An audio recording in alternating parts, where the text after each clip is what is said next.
Who are you and what can people expect from what you do and the content that you make? My name is Liz. On my own Twitch channel, I share what I'm learning and share what brings me joy. It's mostly 3D printing content. So whether I'm learning new methods or I've created a model or I have models that other people have made, I share that. I also am the executive producer for Makerdeck, which is a 24/7 Twitch channel that showcases up to 10 makers and what they're making simultaneously. So I manage that and help keep the volunteers motivated and work on all sorts of things behind the scenes with Makerdeck as well. And so that's what I do most of the time on Twitch if I'm not visiting other Twitch channels during the day and whatever else. Amazing. You keep pretty busy then at this point between your channel, Maker Deck, everything that it takes to keep that going, particularly because Maker Deck is a 24/7 thing. I imagine that takes up a lot of your time. 3D printing is such a huge part of your life, from what I can tell Mhm. here. How did you get into it? What kind of brought you into the hobby? Well, it's actually all Chris Perillo's fault. Yep. Chris Perillo, he started 3D printing, I think, in 2021. I was a mod on his channel. This November will be 10 years since I met Chris. Wow. I watched YouTube. I cut the cord probably around 10 years ago. And I was watching YouTube content. And I found out that there was a YouTube film festival, which actually is going into its 10th year. It's called the Buffer Festival in Toronto. And I went as a volunteer and I had watched some of Chris's vlogs. So I met him there, started talking to him. At that time, he was running an event called Vlogger Fair, which was for people who vlog. And we were chatting in the lobby and people were coming in and I said, "Oh, that's this person, that's that person, that's I remember people. I'm good at people." And he said, "Oh, you know who everyone is." I'm like, "Yeah, I watch a lot of content and I just remember these things." Fast forward to that was November of 2013. Wow. So, January of 2014, he asked if I wanted to help out with his event. And then I actually ended up helping to produce that event for 4 years. COVID sort of cut us off from doing in person events, Yeah. but we did a series that wasn't just for fans of people who vlogged, but we also did an education series for vloggers. We had a vlogger day where we had people come in and do workshops, and we created content that was aimed at people making their experience as YouTubers better. It was pandemic time and everything, and I was modding for Chris, and he got a 3D printer. So by February of 2022, Fixum Dude, who's in chat, and Krusty, they equipped me with a 3D printer, and I got hooked. April of last year, Chris and I started Makerdeck. Chris, of course, created Makerdeck, and then I hopped on, and so I started 3D printing in full force. And by last fall, I had started. I also have. Sorry, I forgot to mention. I do also have a show that I do once a week with Zombie Hedgehog called Z and Z. So that's where we share our experience 3D printing. He's more into like the really nerdy side of stuff, and I'm into the learning and creative side of it. So we have a fun Mm. balance. And yeah, so I've been 3D printing, attending 3D printing events. They're called Rep festivals, and just heavily involved in that aspect of the community for the last, I guess, since uh, for over a year now, Yeah. year and a half. That's quite the trajectory in terms like just of the context of 3D printing. Like you went from cool, I got this printer, and then now you are doing all of these things. You have a show, Yeah, you're managing a channel that's 24/7, you're doing your own content on top of that. that is an impressive, I would say, just amount of things to do on something that you just jumped into. Well, just is a bad word here in terms of like it's now been a couple years at this point, but the or yeah, but But it the only takes a spark. It only right, takes a spark, and then yeah, then yeah. you're just in it, and so that's wonderful. Uh, what made you just realize that this was like the thing for you? I think it's actually strangely enough the first printer that I have, I actually just gave it away for adoption because it's not the best printer. Um, fixing it, fixing it, and working on it, and seeing the result, the fruit of the of my labor from it was not self leveling. There's a lot of things about 3D printing that are stressors, and being able to fix the printer and see the final product, but the way that I was handled by people who were helping me, no one said you have to. 3D printing is very like every printer is very unique, even if you have the exact same printer as someone else. So there's all these Mhm. little details and little things and troubleshooting. And the fact that someone like Krusty or Fix and Dude said, you'll figure it out. Here are some resources, but you'll figure it out. That confidence in me, I think that was the first time I ever had that experience with, yeah, people just being confident that I could figure it out. And that drove me to want to invest in a different, more reliable printer. And even with that one, I had, had to work on. But I think the whole process of the tinkering that's involved, but also tuning everything in with 3D printing, it's not just press a button and go. You have filament to think about, all the different types of filament. You have to take you have to make sure the model is something that you're able to print.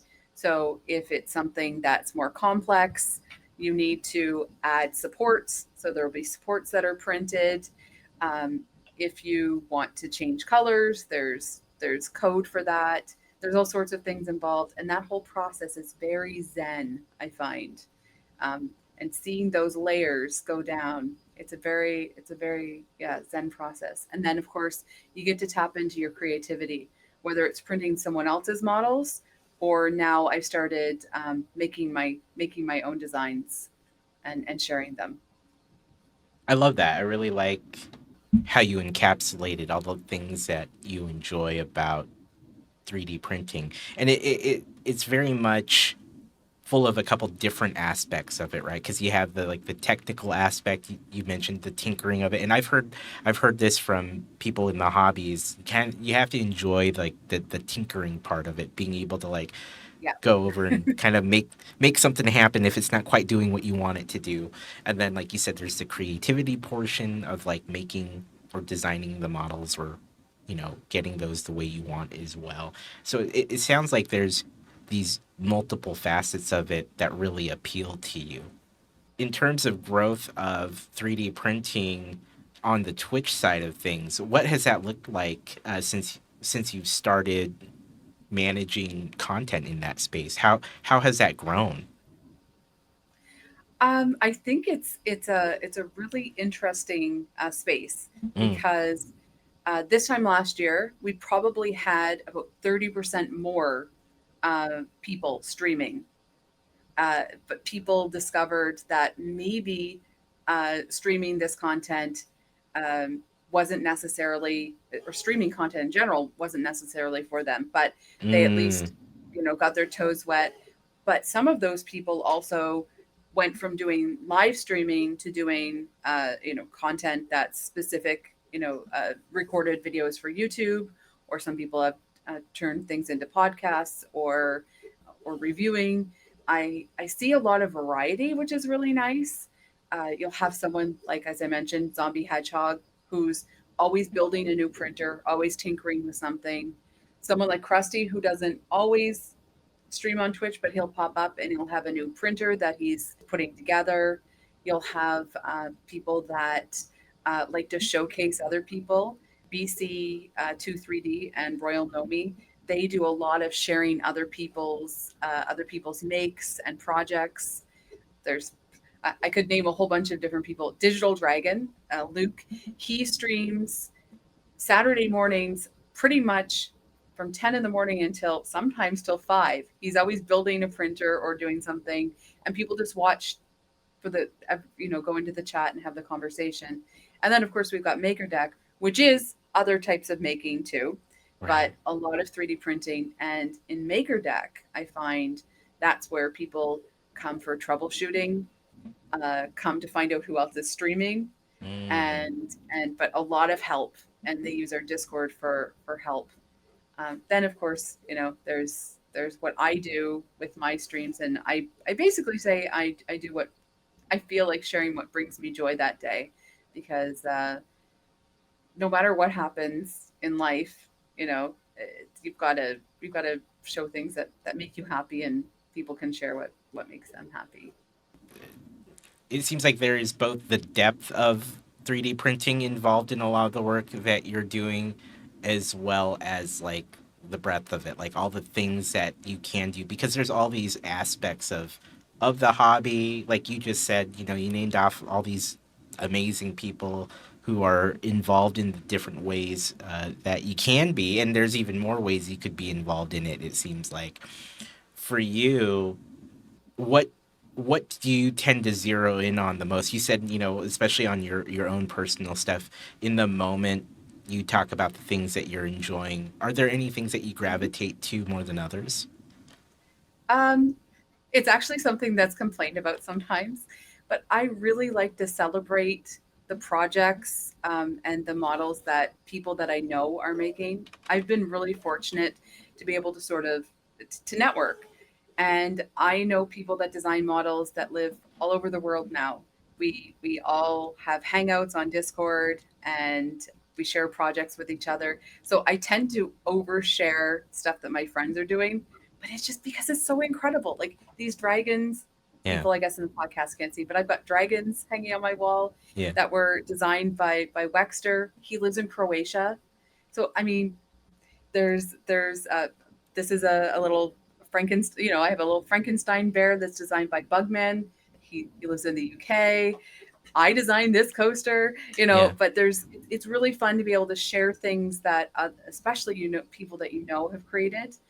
The other thing that I like to do is make people feel that anyone can start 3D printing.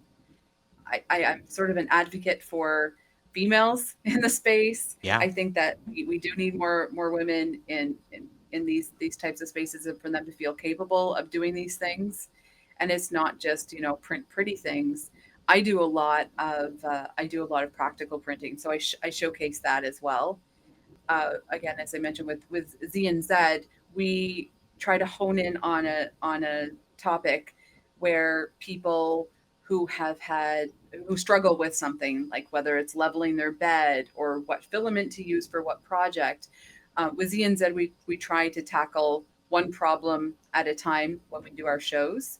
So we do a lot of research, and then sometimes we do other things, like we interviewed when HueForge came out. HueForge is a new thing where people are using very, very thin layers to paint with filament. So you take an image into this software, and it determines the transmissive distance of the filament in order to basically paint using very thin layers with filament. So a typical 3D print has many layers.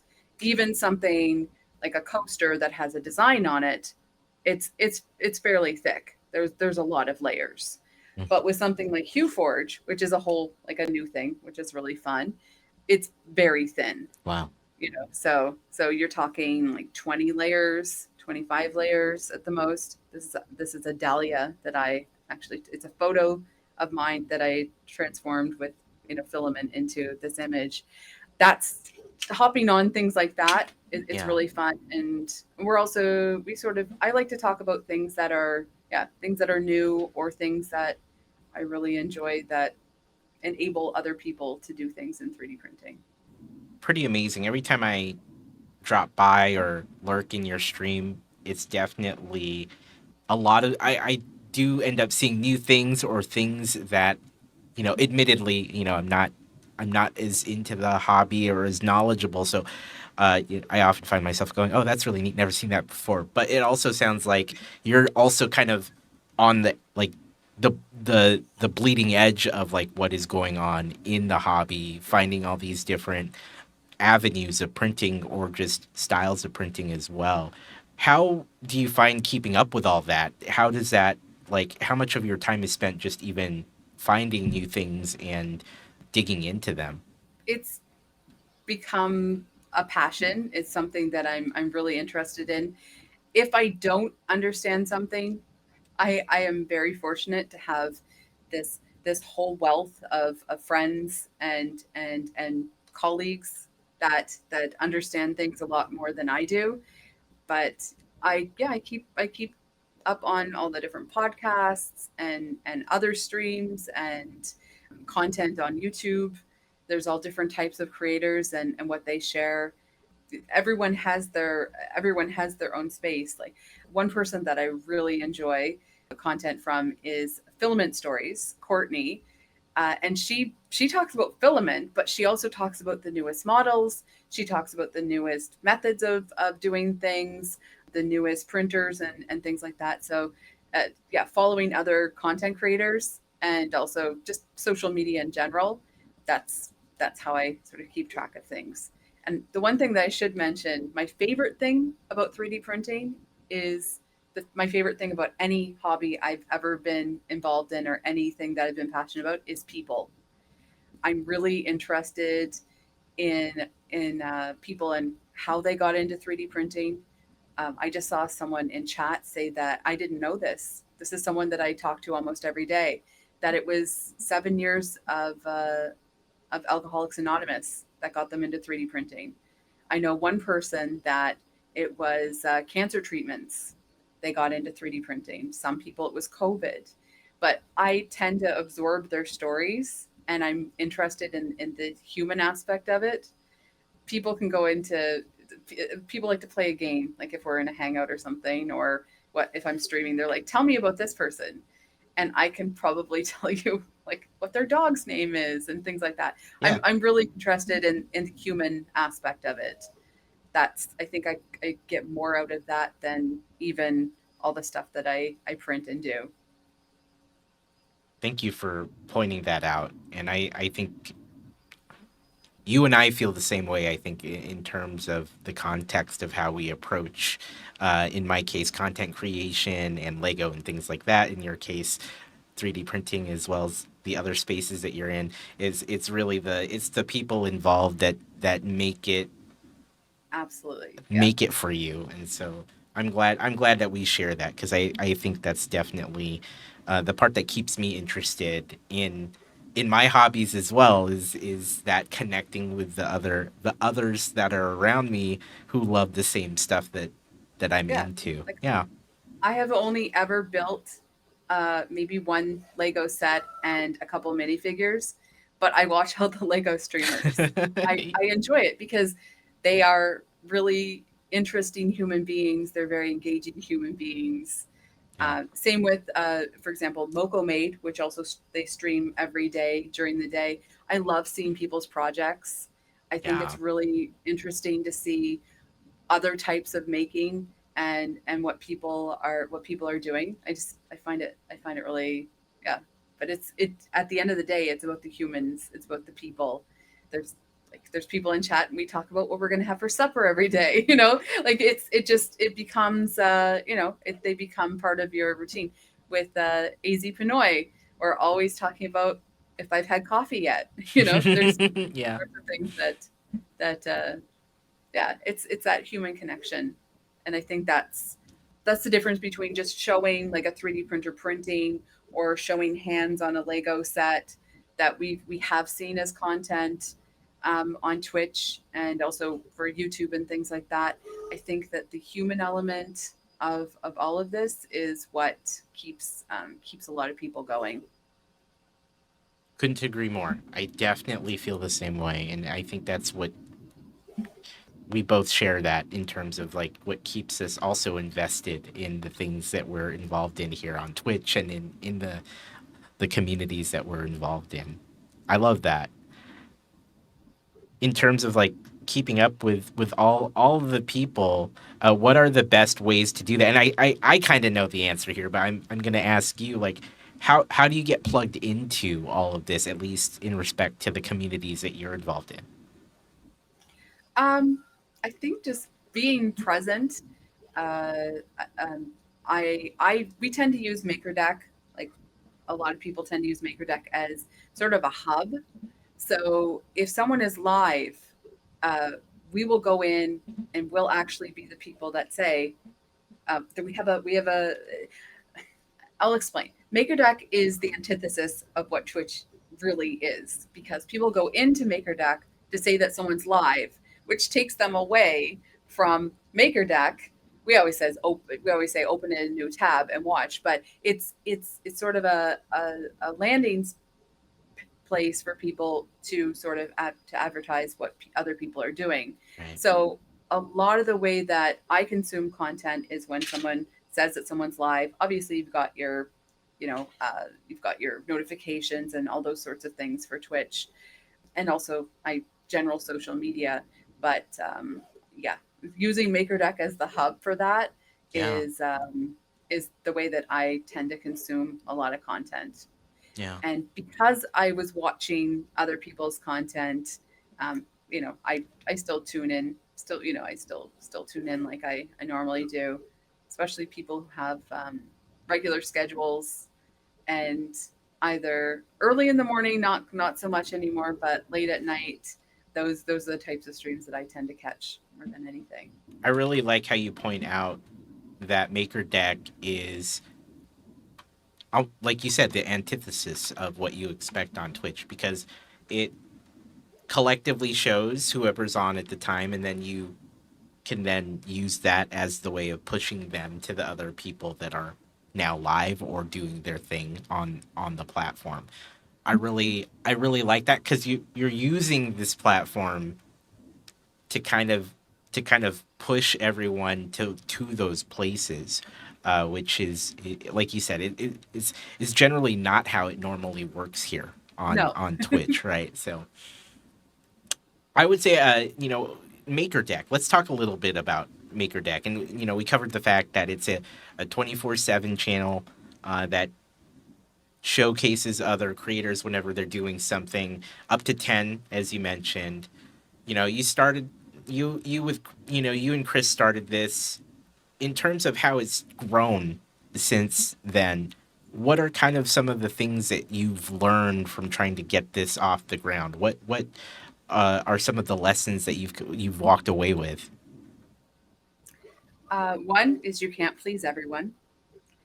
I am a people pleaser, and it has been one of the biggest struggles I've had. There's misunderstandings that are very easy when you've got people of all over the world, all different time zones, all different types of personalities. You've got lots of neurodiversity, especially in 3D printing and making.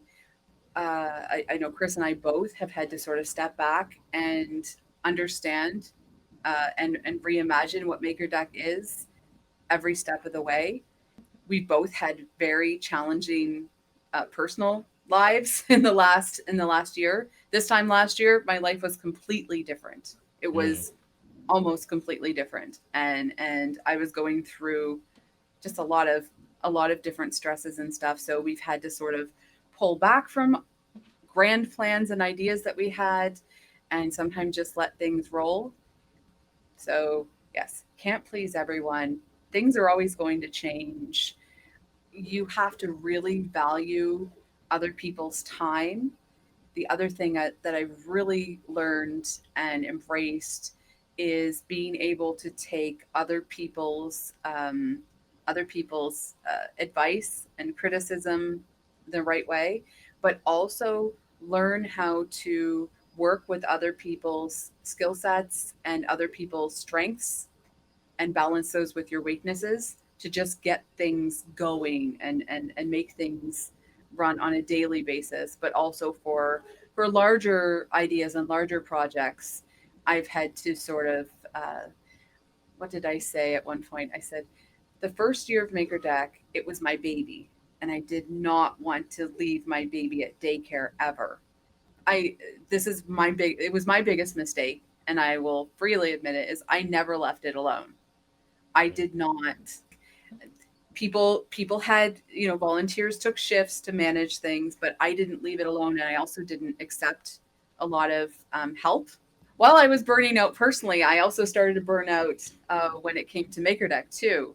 So Mm. learning how to step back, that was a big lesson that I learned in the last year or so. And now that things have sort of calmed down, at least for me, I'm able to sort of bring other people in to work on different aspects, and I think that that's going to bring Makerdeck 2.0 in the next couple of months, and see how we can go. Yes, the art of delegation is not one of my strengths. I've always Mm. been the sort of person that, um, I in the past I was an executive assistant, so it was always take charge of the things that were delegated to me, but take full responsibility for those things. So that's something I've had to learn, and also building good teams and keeping them motivated. That's been something. The other thing that has been a significant challenge for me with Makerdeck, and I think with Makerdeck in general, is we see these 3D printers. It's the easiest form of content on Makerdeck because you can turn your camera on, turn your back, maybe go into chat, say what you're making, and be part of the discussion. But you can go off and do whatever you'd like to do for the rest of your day. Right. To get other types of creators, that takes scheduling, that takes asking and re-asking, that takes reminding, that takes recruitment, and I think that's going to be the next major phase of what we're doing with Makerdeck, is really actively recruiting outside of 3D printing. We've had people do Lego. We've had all sorts of things. We have someone that's coming on almost every night and doing cross stitch. One of my friends has spun wool on Makerdeck, but it's having that more consistent and finding a way, whether we add it into scheduled programming, or we simply just keep on inviting people and hope that that's how it works out. So that's the biggest challenge right now. Thank you for that insight. It sounds like there's definitely a lot there. There's a lot to consider. There's a lot going on, and it definitely sounds like a lot of collaboration, delegation needs to happen to make this successful, and that willingness to get everyone together and focus on, uh, for the lack of a better word, the mission, right? The mission of Makerdeck in this sense, in this community, how to bring them together to do this, to make this happen. Yeah, Very cool. there's a joke, and actually, Zombie Hedgehog's in chat. He Yeah. used to go into every single stream and say, "What is Makerdeck?" And the honest answer is, it's ever evolving. It really is. It's an ever evolving answer. I've had to sort of come to terms with that and learn that. And yes, I can say it's a 24/7 stream of makers sharing what their projects and stuff like that. But Yeah. there's so many levels to that. I've seen in the last year, our Discord grow really strong. I thought that we would be on Instagram all the time sharing projects, but that's not what we're doing. We're Mm. we're we're sharing in different ways. We had regular daily programming for a while, and then there was some feedback that it was a lot of the same voices. So we sort of stepped back and we're like, until we have more than the same voices, let's take a look at this. So yeah, that's why I said that's why we're sort of doing things in phases. Yeah. I guess the other thing that I've learned is sometimes you just have to let things ride for a little while and then introduce something new gradually. So It sounds like and correct me if I'm wrong. It sounds like there's been a lot of different things you've tried on Maker Deck and tried to see how that would work out. then realize that maybe it's not working, take a step back, try something else, keep what's working, and Mhm. kind of do this little bit of not testing per se, but this just straight up iteration, right? You're trying to get through to see what is actually working for the channel and the community. Yeah, Yeah, for sure, for sure. I like that a lot. Yeah. And I think Yeah. it takes a lot for you and Chris and everyone else on the team who's making this happen to stop and examine how it's going and say, you know what, maybe we should change things. Maybe this initial direction is not what we want to do because maybe there's a better way, right? We're seeing how things have changed, and like I said, there's a lot of opinions and a lot of personalities involved, and then you'll find sometimes that there's people that have everyone has sort of an idea. Sometimes people have their own thoughts on how the definition of community, the definition of even what the definition of sponsorship is, and different things like that. And also, it's when it comes to things like sponsors and bringing in partners and stuff, it's very interesting challenge because I can say we have close to 500 makers in over 40 countries, but you have to be able to provide metrics for those sorts of things. We have been really lucky to have had some really great partnerships with companies to sponsor makers having projects and things like that, or to provide them with supplies for their projects. But it's that's another ongoing challenge because ideally, what we'd like to do is not just be running off of sole volunteers. I would like to have a couple of days off sometimes, Yeah, or at least know that a few days a week. Because the way that it works right now is if we don't have people that are able to run things in the back end, it's I'm the one that's responsible. right. So that's a certain or Chris, but that's a certain amount of pressure that I'd like to alleviate in time. Yeah, I can imagine that's really tough given the nature of the 24/7, trying to keep it smoothly running. Yeah, so So, that's I think that's something people don't understand about Makerdeck is that it is run by humans. So when someone pops into StreamYard, someone does bring them in. If someone's in chat asking a question, we're either trying to answer their question or find someone who can help them out. It is like that's the nature of the animal that is Makerdeck. So I got a sense of that, and maybe because I run a channel, and I understand kind of to a degree how you are all making things happen on the behind the scenes. But yeah, I think your average user may not realize that this isn't on rails, right? Like there has to be yeah, someone making I sure that, wish. right? Yeah, there has to be someone making sure that people are Yeah. getting brought on, et cetera, answering anything that's being asked of. Yeah, it's definitely it's quite the undertaking when you think about it because someone always has to be at the wheel for the most part to make sure things are going. Hmm. Yeah. Yeah.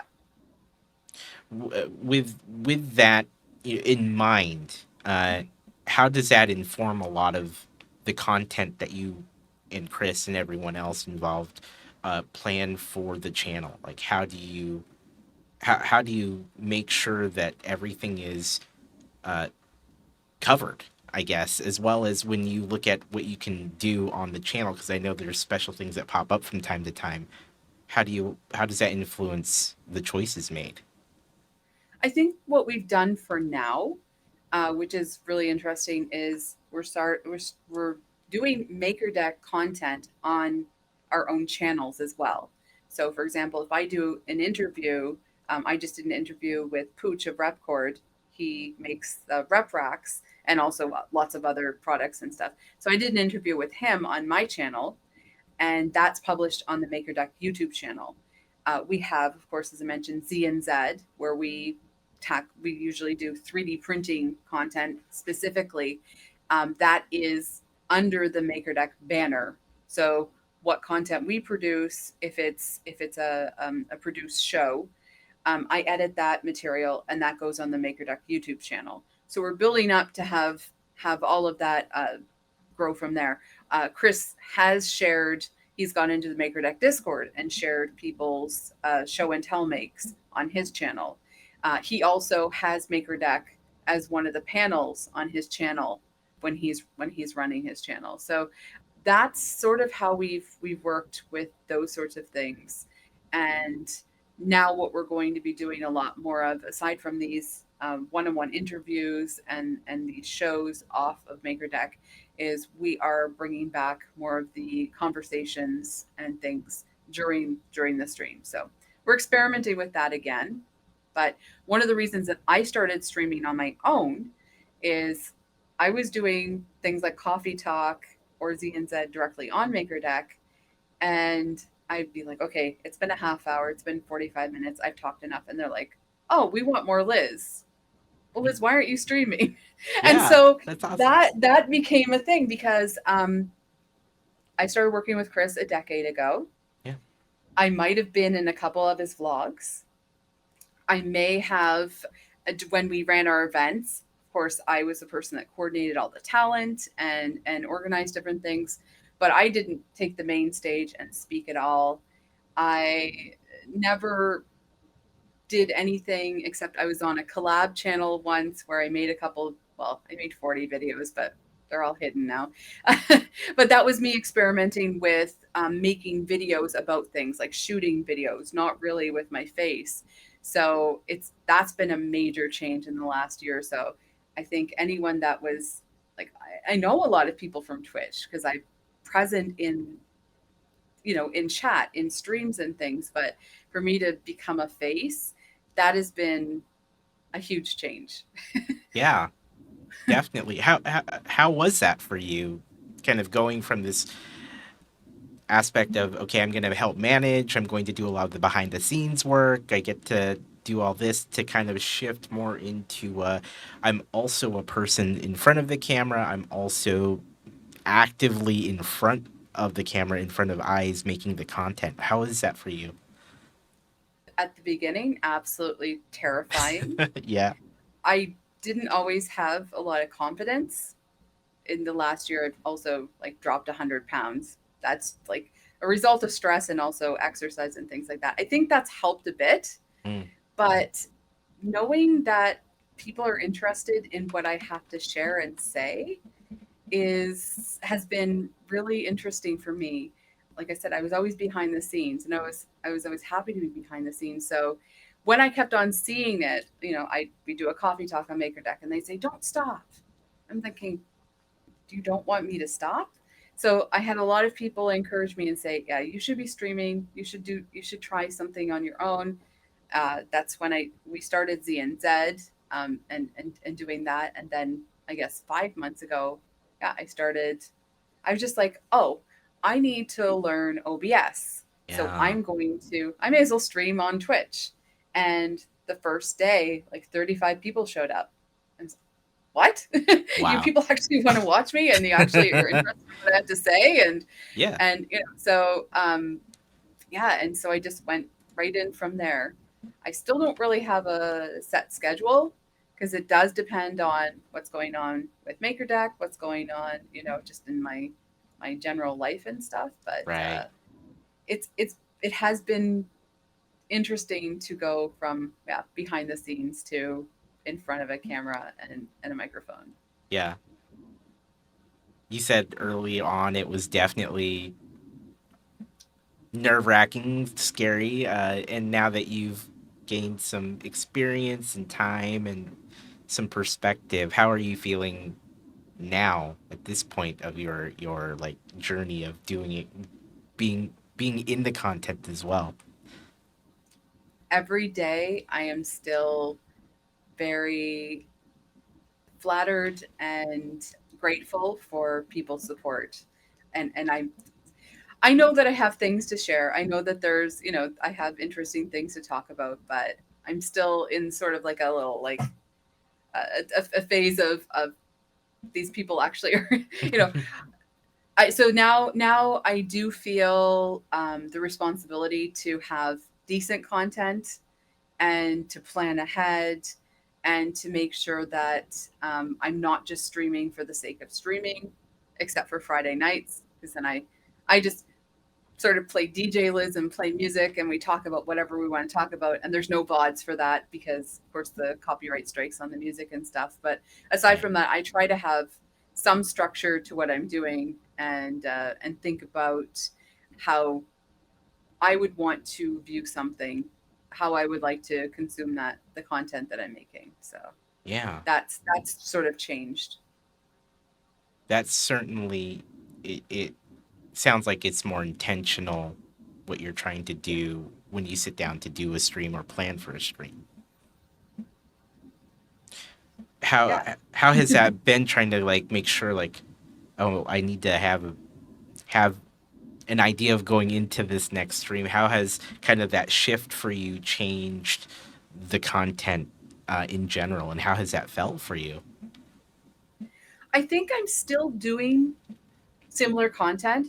Yeah. One thing that I have to stop doing, which is I always talk about how the sausage is made. Right. So I say, oh, I'm going to open. I have to try this thing in OBS, and that I'm doing this, and I'm opening up that. So I have to stop over. That's one thing that I've learned, and sort of just let things happen, let things flow. Mm, Because I think one advantage that I have over a lot of people that are starting out streaming is I have modded for a lot of people. I've modded, and also I was managed the comments with Chris Perillo's YouTube channels for yeah. years. So I have that experience with someone coming in and saying something rude, learning how to deal with personalities and those sorts of things in chat. If there was a spam bot, for example, or something, something that happens, I know how to roll with it. That gives me an advantage because I am very social online and I've watched a lot of streams. I've been able to pick up from what I really enjoy about other streamers. I'll never be a pan Fred Nudo when it comes to reading chat. Right. I'll never have the absolute enthusiasm that Zach Rutledge has when it comes to a hype train or even just some of the sound alerts and things like that. But I've picked up on those sorts of things and made them my own, which Yeah. which is I think a really good advantage to someone who might just start out green. Right. I have that sort of experience, but you really do have to make it your own. You can't just like put on sunglasses and be dancing around. That's someone else's thing. You can't use the same commands, and you can't, so finding my own original ways and taking the feedback from my audience too. Like I just started a new I haven't set it up yet, but there's a new redeem because people are like, "Your Pez, Liz, where's the Pez?" And I realized I didn't even have a Pez dispenser around. So I now have a Pez dispenser. So there's a hydrate redeem, there'll be a Pez redeem. So I have to make sure I always have, Pez candy in stock. But there's things like that where you have to sort of you pick up on people's suggestions. And another fun thing that I'll be able to start doing soon for a channel redemption, which no one else will be able to do. Once I'm building. I got I am beta testing and also beta building a 3D printer that prints chocolate. Oh, So that's this is the amazing. Cocoa Press. So one of my redemptions will be people will get to choose something that I 3D print in chocolate. Oh, So that'll be really fun. That'll be something that pretty much only I'll be doing at least at the beginning. that is It's cool. still being built. It's a lot of work. It's a Yeah. lot of work, and I'm getting a lot of help. But yeah, it's fun. Like I'm at the stage where this is the heater. This is for sorry podcast people. You'll have to imagine this. This is a tube of chocolate. This is a tube of chocolate that gets melted and extruded, and so I Yeah. could make a teddy bear out of chocolate. So this is really fun. This is cutting edge of 3D printing for sure. Yeah. But building it from scratch, like all of the different components, that's definitely a way that I'm challenging myself. Like I said, when we do Z and Z, it's usually Austin is like building a printer, working on something, or talking. Like in depth about bed leveling or something, whatever it is, clipperizing every single printer that he has. These are terms that I even now I'm like, okay, Clipper's a program that helps you print things. Don't ask me. Sure. Um, but I'm usually like, this is a really neat model, or this is something that's going on. So this is a new challenge for me. Yeah, it's fun. It's yeah, I'm really enjoying that aspect as well. That's Learning. really, yeah, that's really cool. You're definitely not afraid to try all of these new things, jump into things that you're still like we were saying earlier, kind of cutting edge, right? You're like looking at the newest things that are out there. Has there ever been like what kind of moments that you have had where you're like, man, should I even be trying this? Have you ever had any moments where you've kind of doubted or wondered about whether you should be doing the thing that you're doing in that moment? Oh, every other day in 3D printing, Mm-hmm. I have like major imposter syndrome, and also they may say there's no crying in 3D printing. Oh, I have cried all the tears. Mm, So, you invest in a printer and it's just not working. I found out that it was like the motherboard for the printer needed to be replaced, so that had to be sent to me from Europe. So I had to wait, a week or so without a printer. There's every day is a learning curve. So yeah, it's yeah. it's challenging, but I think the thing that I really like to do with my content, or actually something I've learned the hard way, is uh, I was dealing with replacing the hot end of this printer, and there were people that came in chat and said, "Why don't you just get this to replace it?" And I'm like, that is a $200 replacement for a printer I've already spent close to $1,500 on. And that's not in my budget. And that's the kind of thing I'm sure people who do Lego and stuff, you're like, you should get this set. And it's like, as content creators, you're like, yes, I could get that set, but Yeah. then I also need to pay my rent, and I also need to eat food, and I also Yep. need to, I don't know, take the dog to the vet, whatever it is. So it's really interesting balancing the suggestions and expectations. I guess the other thing is accepting generosity. Yeah. That's that's not just like as a streamer in general, not 3D printing, but Right. yeah, we have an event at the end of this month, the East Coast Rep Festival. It's in Mm, Bel Air, Maryland. I live in Montreal. mm. It's not, a hop, skip, and a jump to get there, and also to be there. So I was trying to figure out how to get sponsorships. So I did get a few different sponsors that were able to help me with my trip. And then I was like, I'm still coming up short. I'm either going to have to, I'm already good. I will be investing some of my own money because being at these events is important. Someone suggested, why don't you put a goal on your stream? And I said, oh, I couldn't ask people, Yeah. but I did. I put it up there, and I got it in a week and a half. So that to me is still something that I struggle with in my head, accepting generosity. There's hype trains, there's all sorts of things. There's people that subscribe to people, but for me, I always wonder, how am I going to pay these people back? And then someone's like, no, you don't have to pay people back, they're supporting you. So that's something that that's something very new about, of course, being more public. that's Right. that's been interesting for me. Yeah. That's definitely, I think, something that creators can certainly struggle with is being okay with the support, right? There are people in the community that want to help or get you the things that you need to continue to make the content as well as nurture the community and Yeah. do all the things that we do. And I myself am in that same kind of realm of like, I have a hard time saying, yeah, I could use the help here, or yeah, if someone offers to give me something or get me a Lego set or do something like that, I'm kind of very it.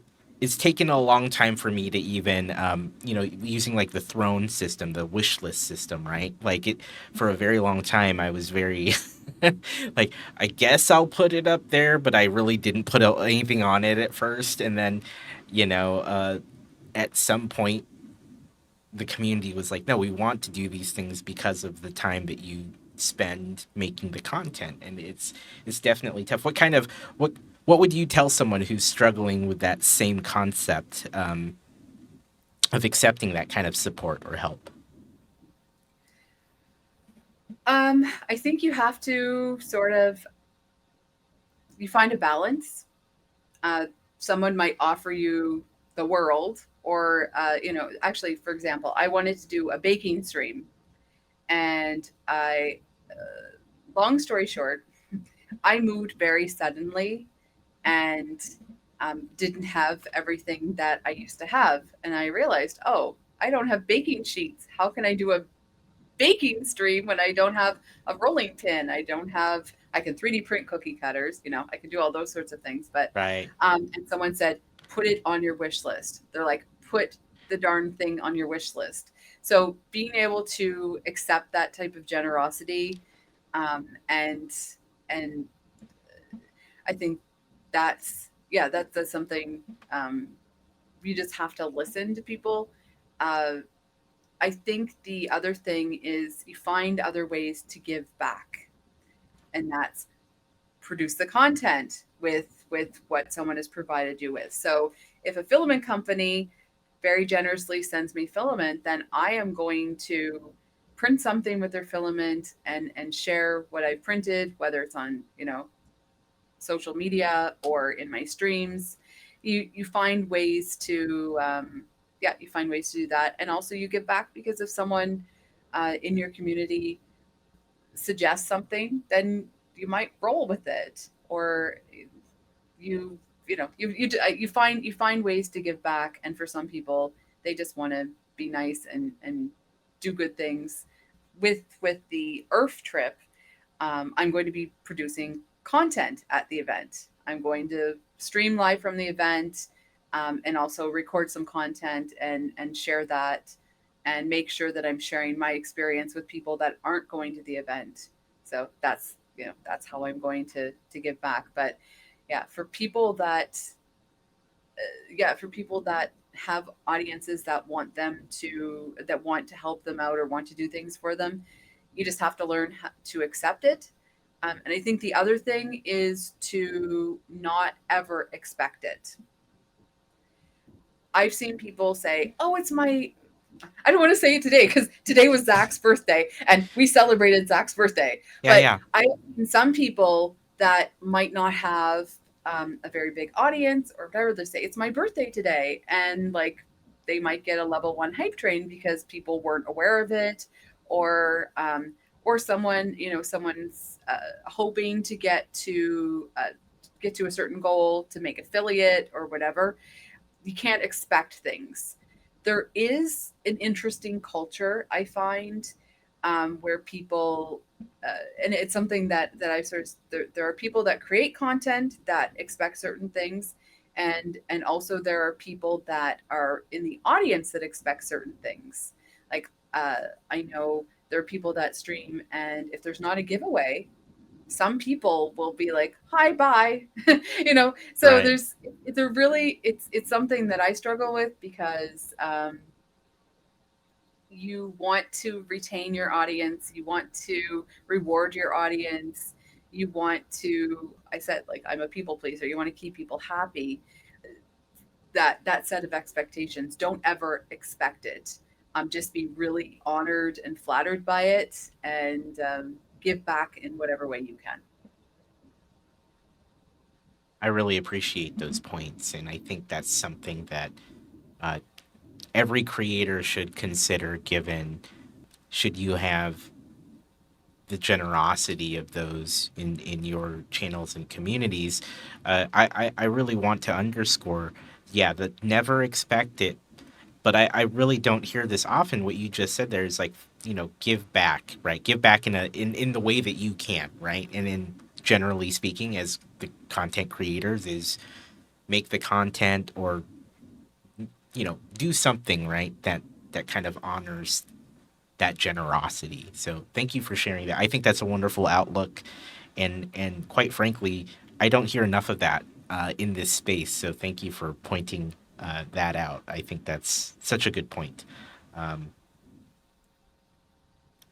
I find myself in kind of the same boat as you still in terms of like the trying to accept it and trying to honor that as well. In terms of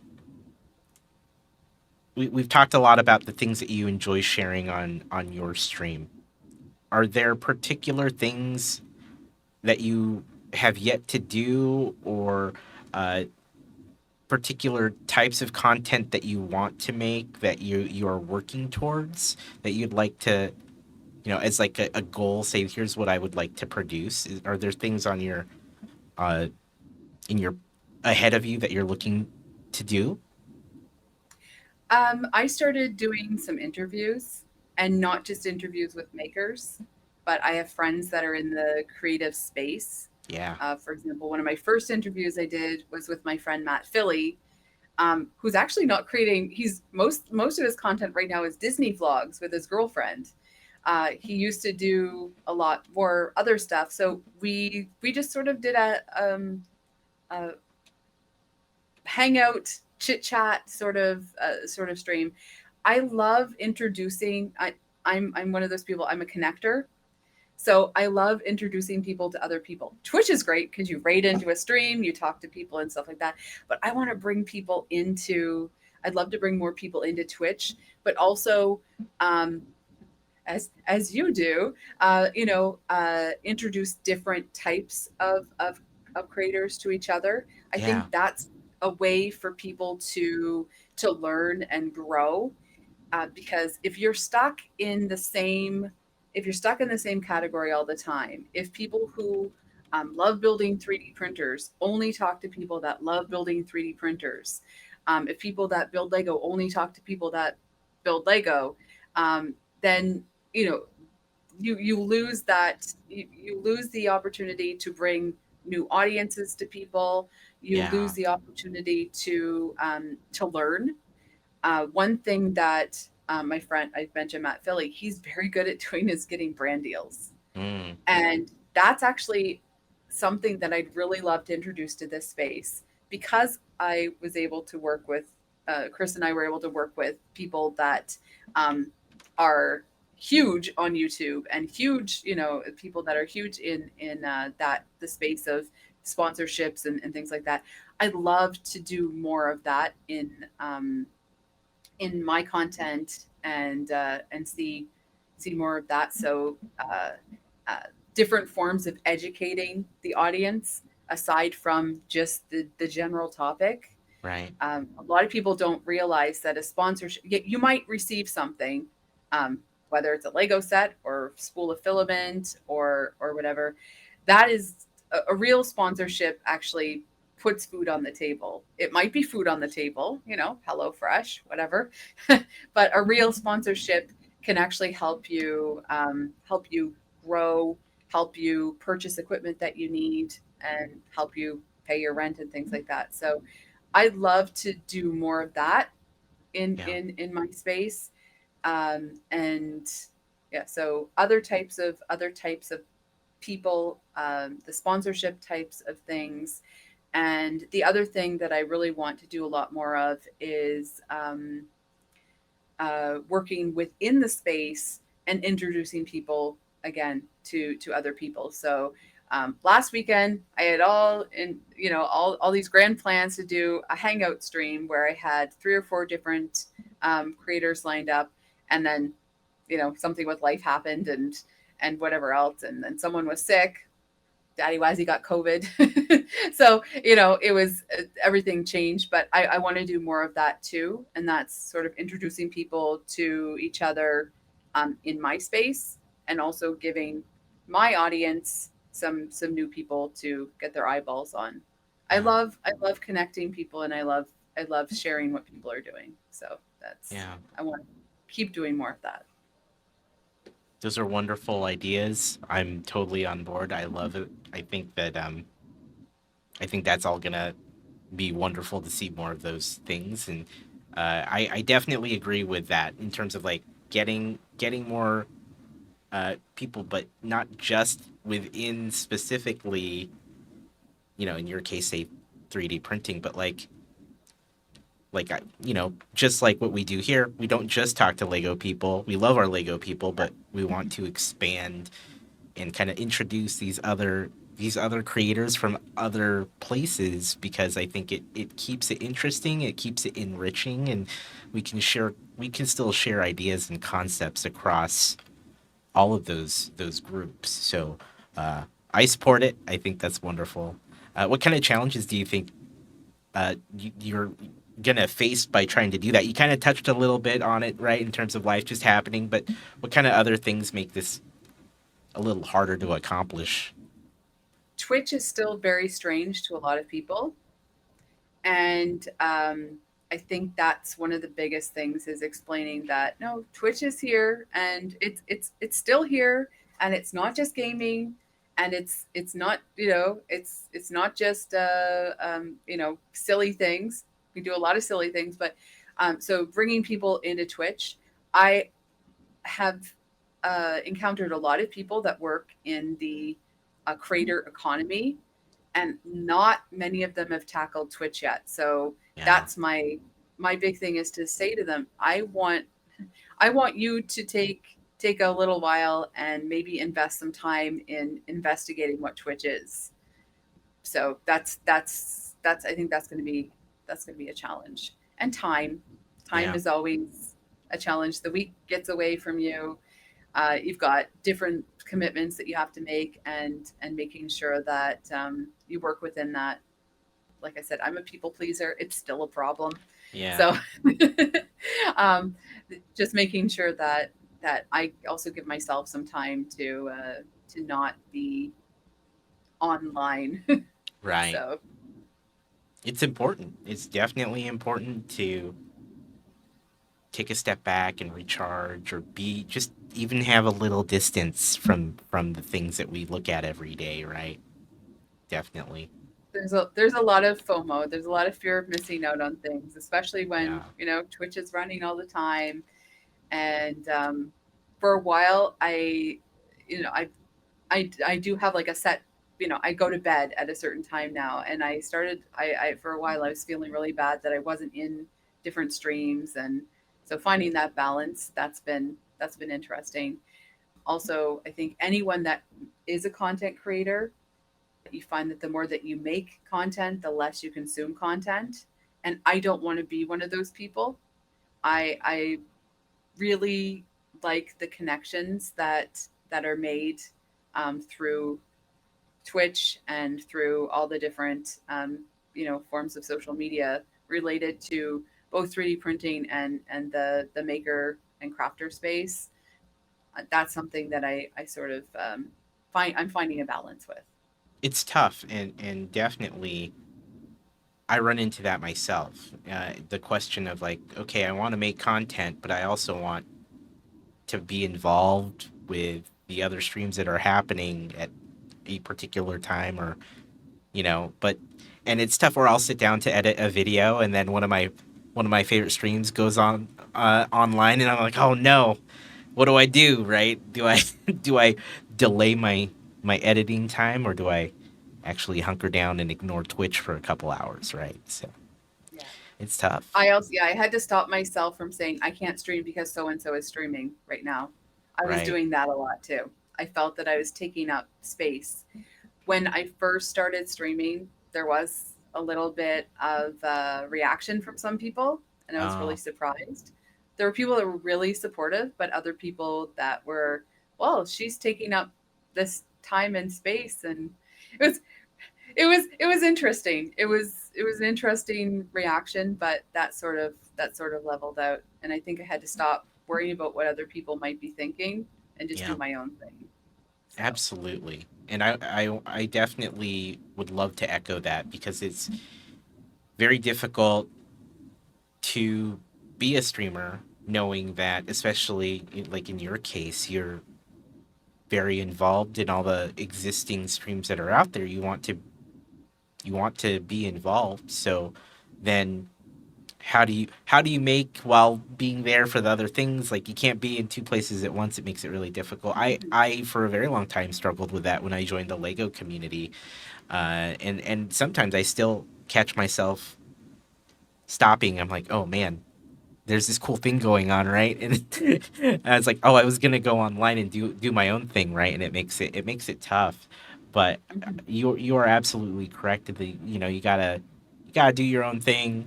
You gotta you especially though as you build your community up and you build your content. There's that whole not expectation, but that yeah, like you are also providing your content and as in your service out there to everyone, and Yeah. it makes it tough when you know that you also want to be on Twitch watching it. So yeah, I was also really surprised that being a female in the space, why do I say surprised? Okay, when I started with 3D printing, everyone made me feel that I was very capable of what I was doing. They had faith in that I would be able to fix the printer. No one ever mentioned you're a girl, you can do it. Now being a female face in the space, there are some different reactions. So yeah, it's that's also a challenge, and I would like to have like 10,000 more of me in the space, not me, oh please no, but I'd like to have a lot more women in 3D printing. I still go to events, and there's not as many women as I would like to see there. We still get comments like the one that I really dislike is, I need to 3D print a wife. It's like, oh my come god, on. Like, you it's that horrible. joke is so dated. That's so old. It's not welcoming. It makes people like it makes me feel gross. Yeah, Um, I I did not have the good fortune of having I had a couple of great math and science teachers, but they never made me feel passionate about that.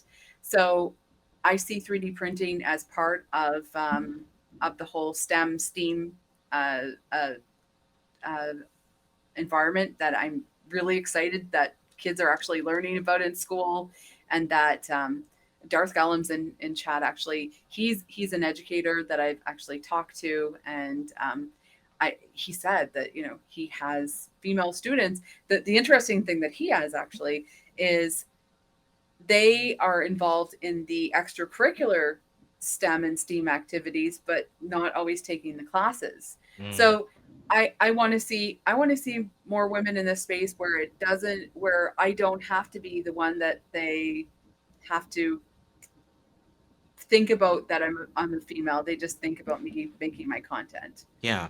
Like I've had comments like I'm flirting with people in chat. And I'm like, I'm just talking to someone in chat. If someone comes into chat and I get really excited, it's probably because they're my friend and I'm like, wow, my friend is. So that's been yeah, that's been an interesting thing. Yeah, other women need to support other women in the space too as much as possible, and that's also interesting.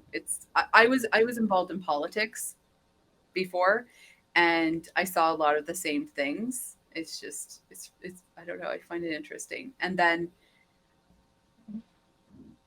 without saying too much, yeah, I just think that we need to make, especially anything in technology and 3D printing, you need to make people feel welcome. People don't have to guard what they're saying, but you know, you see a lot of the same people. I mean, I joke that in 3D printing, I have all these dads because Yeah. that is the majority of people. These are all these are all men that have made me feel welcome, have made me feel capable, have empowered me, have supported me in all different ways. But there's a lot of dads in 3D printing. So I think it'd be cool. We do have a couple moms in 3D printing. Yeah. You've got Sith Lord Brit, you've got Royal Nomi, you've got Subsector 3D. You've got, like I can name those are people that have streamed and everything. But I'd love to see more of those.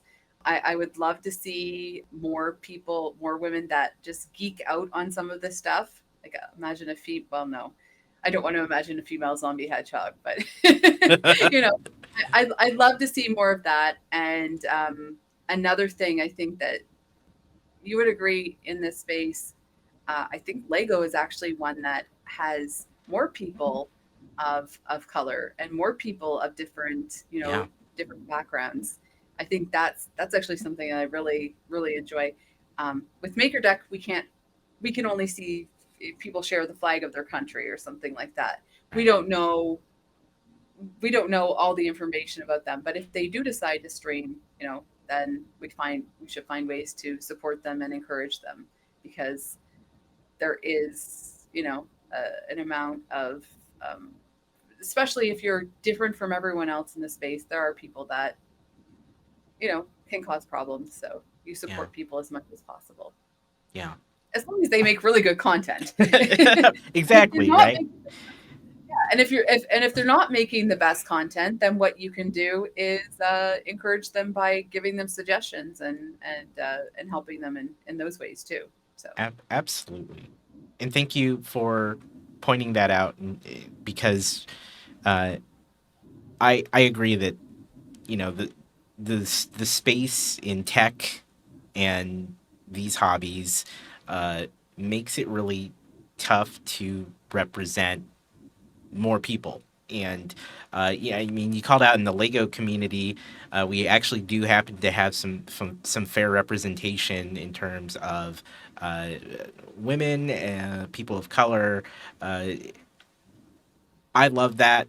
I I try to uplift those voices as much as I can to kind of make sure that people Mhm. know, right? And thank you for speaking to that, especially in how it relates to the content that you are doing and the hobbies that interest you. Because I feel that uh, these things that we love and have so much fun with, like it, it's always good to make sure that people can see that there are people just like you enjoying these things, right? And that's the part that uh, I really support. I really want to drive and definitely agree with you on. I think that if we can make that a more welcoming place, we should always strive to do that. So absolutely, um, yeah, and I didn't even think about that, at least in context of Maker Deck, right? Because I'm only seeing the act of like whatever's happening on screen. I don't know who it is that's doing the thing, and that sometimes like yeah, I actually never thought about like the representation within the 3D printing community even specifically, because I haven't Mhm. really when I do look at MakerDeck, I only see the things that are being made in real time. So Yeah. that's such an interesting point. Absolutely. Well, it's funny because there's one person, I'm not going to mention their name, but Yeah. they said that they were making things for a nursing home, and so I thought this is probably some like, I don't know, just some man that's some guy that's doing stuff. Like, I knew that it was a guy, and then one day I saw them reach to their printer and they have a sleeve of tattoos on their arm. I'm like, what? I'm Right. like, you're making things for a nursing home and you've got a whole sleeve of tattoos. Like, that's the kind of, like I said, what really motivates me every single day to get up and do stuff with Makerdeck and to do that is people and their stories. And I'm always fascinated. I'm always fascinated. And there's people that come in and they tell us what's going on in their lives, and they share those sorts of things. And that's what I really enjoy. Not just the things that they're making, Yeah. but people and their stories. I think that's what yeah, that's what motivates me. That's awesome. And I applaud you. I support you. I try to do the same in the space that I'm in, and I'm so glad that we get to talk about this right now. Um, you talked about you know content and briefly the quality of content. If people are making good things, out of curiosity for you, when you're looking at content, whether it be a Twitch stream or a YouTube video or anything in these spaces, what for you makes good content? What kind of things do you gravitate to when you're trying to watch a video or a stream? What really stands out to you? Okay, what stands out to me? One, are you are you teaching me something I don't already know? Hmm. I love to learn. I'm like, big on trivia, and I'm big on like I just like to have a great base knowledge of things. If you're live streaming, how engaging are you with your audience? Are you paying attention to those sorts of things? How do you manage when we've got all sorts of fun things that happen, like people come in and trauma dump or tell us like the celebrity died and stuff? How do you manage that type of thing? Yeah, am I learning? How do you manage that sort of thing? How do you engage? Do I leave your stream because I'm bored or because I have a meeting to do? Or are you holding my attention? Are you keeping me in? There's other people. That's actually another category, is can I fall asleep to you? It's funny enough. Like I said, your podcast is one of my bedtime stories. I set a Oh, timer, so a 30-minute timer, but I listen. So I will listen to the same podcast probably like 20 times. I'm not finished Director Chronic yet, or Chronic, sorry, not yeah. Director Chronic. I should remember that. Yeah. I haven't finished that podcast because I've fallen asleep so many times. Zombie Hedgehog is someone that when he's streaming late, I love it. I leave it on, and he's talking. I know that people are engaging in chat and things are going on, and I will fall asleep to that. So there's different levels of like what type of entertaining. And then I guess the other thing I would say is, yeah, do I want to return to you, and what are you doing to make me return to you? And the last thing is, there are people that are amazing content creators. They produce great things, but what do they do to enhance and spotlight and work with other people? That's the beauty of Twitch, I think, is that we do raid out. Most streams you raid out to another stream, so you're introducing your audience to new people. You're introducing the person that's streaming to new people. I love that. I don't always see that in other content. The people that succeed on YouTube, the people that succeed with their TikToks and all that sort of social media, they do engage with other people. They do collaborate. I mean, this whole podcast is about, it's a giant collaboration. Yeah. But I think that that's very important. I think that's where some people don't see. There are people that you might something might happen, a spark where people are suddenly interested in you. Um, if you find that your content's ever getting stale, if you're not sure what you want to talk about, think about having someone else involved in your stream. My first month of streams, I actually had friends in my ear. I had friends that were on Discord, and sometimes if I was using OBS, I could put them on the stream just as their voice. Yeah. I did a lot of times. Oh, this is my producer, because I froze. I didn't know what I was doing. But that type of collaboration, it can enhance a stream. So don't ever assume that what you're doing is right just because there's the same number of people or a little increasing number of people. Don't be don't be afraid to collaborate and yeah, learn from other people and what they might have to share.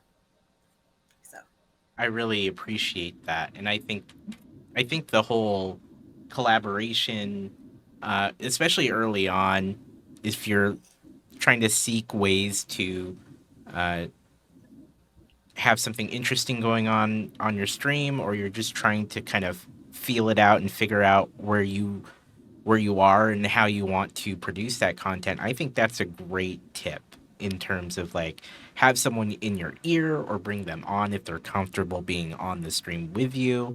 I think I would have fared better in my early days as a creator if I had stopped to think about that or caught that tip as well.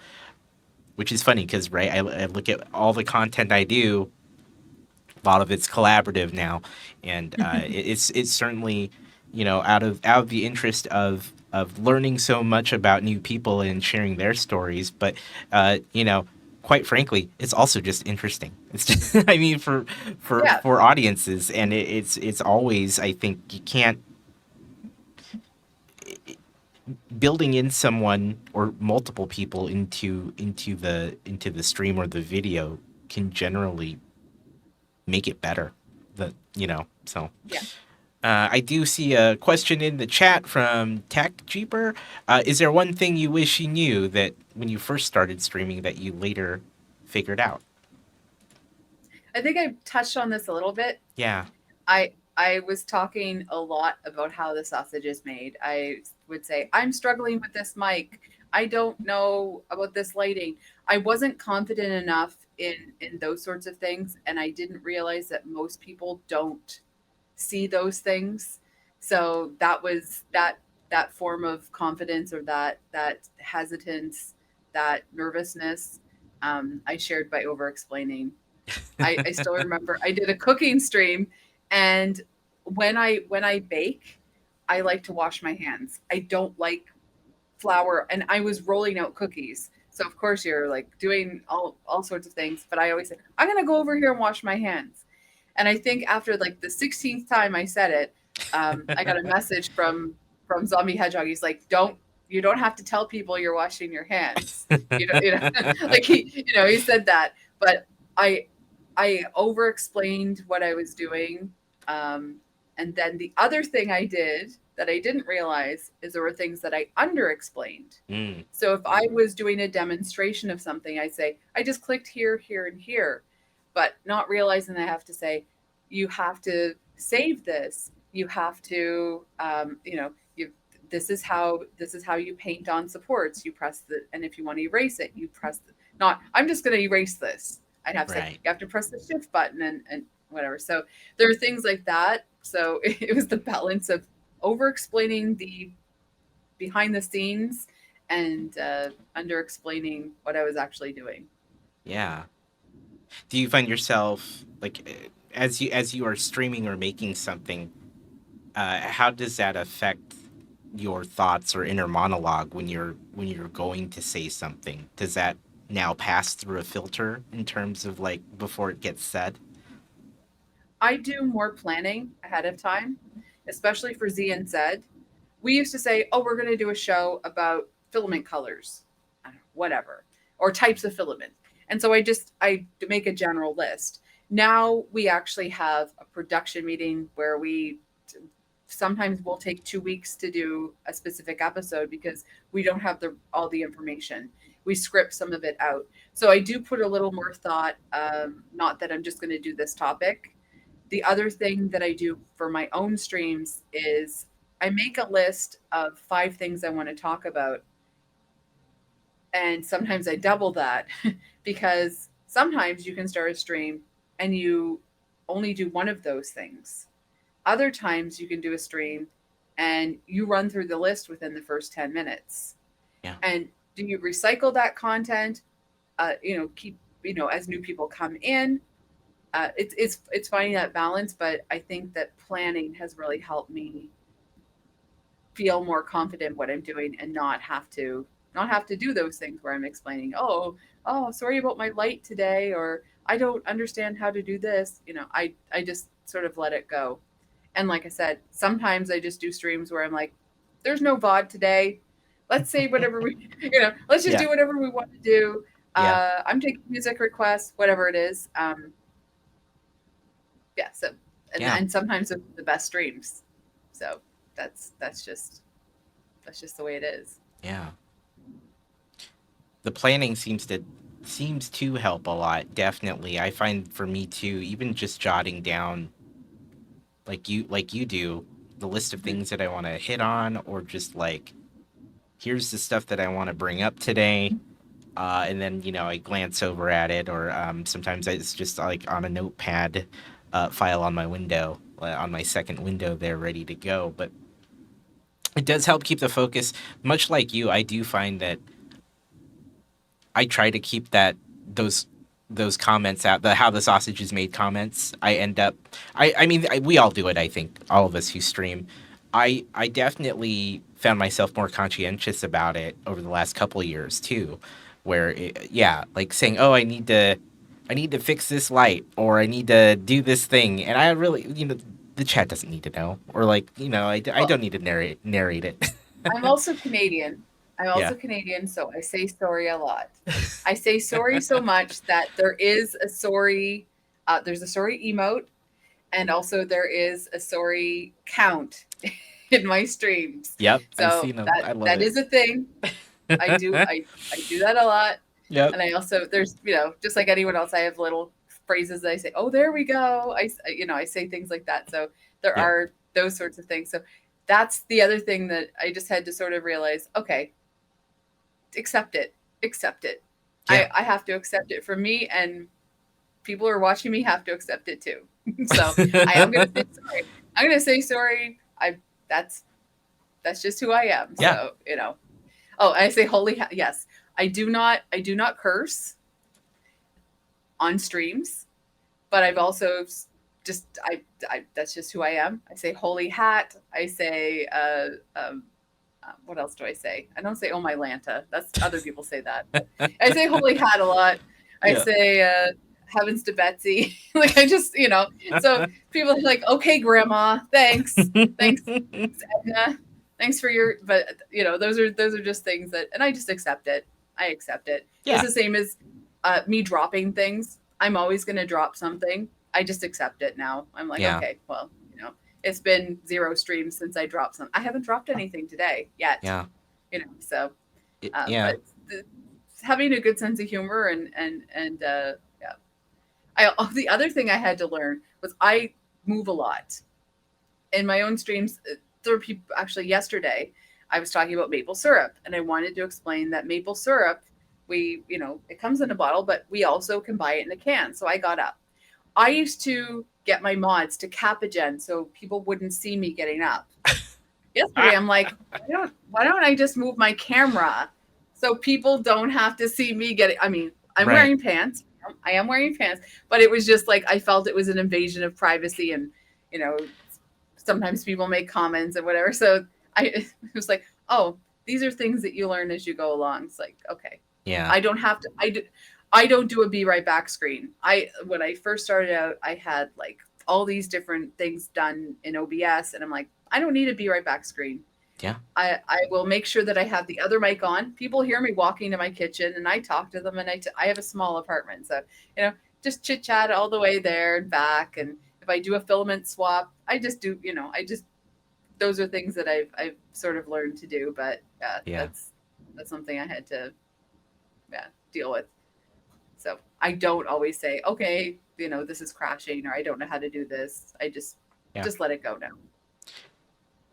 I definitely think that's something that a lot of us still need, like, get used to. It's certainly a thing that, because I think at one point, I think some creators don't talk enough, and then if you stick with it and you get used to it, definitely that's standard operating procedures. You want to be talking, not completely continuously, but you want to be able to carry the stream by continuing to say something, and then you start filling it in with those little things that you're doing in real time, as well as wanting to explain to chat what you're doing in that time. And I've caught myself doing those sort of things, right, where I'm like, oh, let me adjust this, oh, I need to move this thing over here.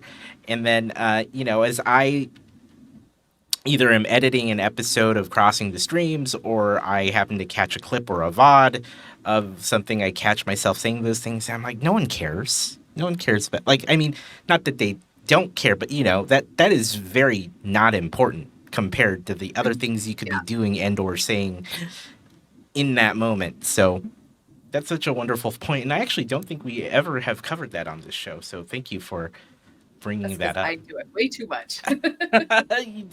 I do it too. So this has been just an incredible talk. I really just want to thank you for your time and your energy, for everything you do on Twitch for the 3D printing community as a whole and the makers and crafters. It's just, you do so much, and I want to take the time to thank you and recognize you for that, and all the work that you put into Makerdeck alongside all those other wonderful people like Chris Perlo and everyone on that team that does what you do on a regular daily basis, as you pointed out, keeping the thing running.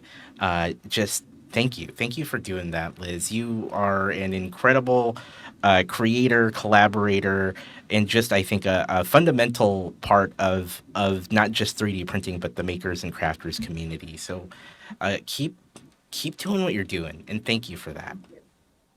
I I'm I'm still very honored and flattered and appreciate everybody's support. Because I did, I was just someone behind the scenes, and I sort of came from out of nowhere in some ways. And I also really appreciate that people have given me the space and time to learn, because I'm human and I make mistakes. And especially after the year I had, if like that's a story for another day. But after the year I had, to have the amount of support and also people that reached out behind the you know uh, in between times and stuff like that. um, I feel very cared for, and I'm very I'm very encouraged by everybody's support. Excellent. As always, I leave it to the guests to close out this show. So, should there be any final words, advice, wisdom, or just whatever you'd like to say in the final moments of this episode for those watching or listening, Liz, I'm going to hand it to you. Thank you Yeah. once again, and it's all yours. All right. Well, as I say, I've been starting to say this a lot more because life happens to everybody a lot. I think it's very important that people share what brings them joy, that you allow other people to enjoy what they're enjoying and embrace what they're enjoying, and just make people see the best in what happens in the course of the day. Life happens, but yeah, try to find little sparks of joy in whatever it is that you're doing and creating. And even if it's just one moment of your day, because life just comes crashing down sometimes. So just find some joy. And yeah, and also don't forget to tell people that you are you are grateful, and also don't forget to tell people that you love them.